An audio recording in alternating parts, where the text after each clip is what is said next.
கொடைக்கானல் அண்ணா சாலையில் மசாஜ் சென்டரில் பணி செய்யும் பெண்களிடம் அத்துமீறியதால் 4 இளைஞர்கள் கைது. திண்டுக்கல் மாவட்டம் கொடைக்கானலுக்கு சுற்றுலா பயணிகள் அதிகம் வருவது வழக்கம்.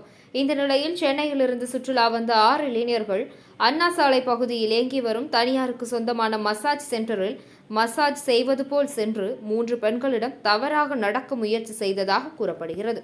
சென்னை இளைஞர்களில் 2 தங்கும் வரையில் இருந்துள்ளனர். மீதமுள்ள 4 இளைஞர்கள் சூர்யா, திவாகர், சாலமோன், பிரேம் என்பவர்கள் மசாஜ் செய்வதற்காக சென்றுள்ளனர். மசாஜ் சென்டர் கதவை மூடிக்கொண்டு பெண்களிடம் சில்மிஷம் செய்துள்ளனர். பெண்களின் உடையை கிழித்ததாகவும் தகாத வார்த்தையில் பேசியதாகவும் கூறப்படுகிறது. அவர்களிடமிருந்து தப்பிய 3 பெண்கள் கொடைக்கானல் காவல் நிலையத்தில் நடந்ததை கூறியுள்ளனர். வழக்கு பதிவு செய்து சம்பவ இடத்திற்கு காவல் ஆய்வாளர் பாஸ்கரன் தலைமையில் காவல்துறையினர் சென்று 4 பேரையும் கைது செய்து வழக்கு பதிவு செய்து விசாரணை மேற்கொண்டு வருகின்றனர். இதனால் கொடைக்கானல் அண்ணா சாலை பகுதியில் பரபரப்பு ஏற்பட்டது.